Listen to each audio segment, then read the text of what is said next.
బోధన్ ప్రభుత్వ జిల్లా ఆసుపత్రిని కలెక్టర్ ఇలా త్రిపాఠి సందర్శించి వైద్య సేవలు మౌలిక సదుపాయాలను పరిశీలించారు. పారిశుద్ధ్య నిర్వహణ సరిగా లేక అసంతృప్తి వ్యక్తం చేసిన ఆమె సంబంధిత కాంట్రాక్టు ఏజెన్సీకి షోకేస్ నోటీస్ జారీ చేయాలని ఆదేశించారు.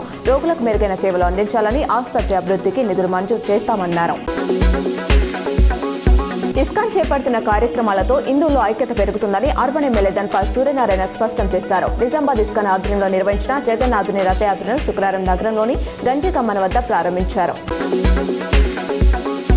ప్రభుత్వ ఉద్యోగులు పెన్షనర్ల కోసం ఎంప్లాయీస్ హెల్త్ స్కీమ్ పథకాన్ని డిప్యూటీ సీఎం బట్టి విక్రమార్క, మంత్రి దామోదర్ రాజనరసింహ సచివాలయంలో ప్రారంభించారు. ఎంప్లాయీస్ హెల్త్ పోర్టల్ను స్టార్ట్ చేశారు. ఈ కొత్త విధానం ద్వారా మరింత పారదర్శకంగా నగదు రహిత వైద్య సేవలను పొందొచ్చని వెల్లడించారు. డెబిట్ కార్డ్ సైజులో క్యూఆర్ కోడ్తో కూడిన కొత్త రేషన్ కార్డుల పంపిణీకి రంగం సిద్ధమైంది. ఇప్పటికే కార్డులు జిల్లాలకు చేరాయి. కార్డుపై యజమాని ఫోటో, పేరు, అడ్రస్, సీఎం రేవంత్, మంత్రి ఉత్తమ్ ఫోటోలను ముద్రించారు. క్యూఆర్ కోడ్ను స్కాన్ చేస్తే లబ్ధిదారులు తీసుకున్న రేషన్ వివరాలు కనిపిస్తాయి.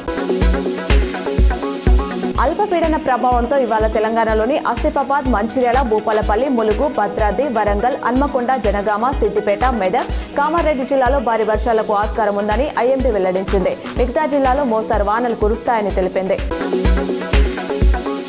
ప్రభుత్వ స్కూళ్లు, గురుకులాల విద్యార్థులకు ఆగస్టు 15 నాటికి గవర్నమెంట్ కొత్త యూనిఫామ్ అందించనుంది. మొత్తం 27 లక్షల మందికి 2 జతల చొప్పున యూనిఫామ్, బూట్లు, సాక్సులు, బెల్ట్తో కూడిన కిట్లు ఇవ్వనుంది. గురుకుల స్టూడెంట్స్ కు స్కూల్ బ్యాగ్స్, బెండింగ్ సామాగ్రి, ప్లేట్లు, glass, track box, track and night డ్రెస్లు పంపిణీ చేయనుంది.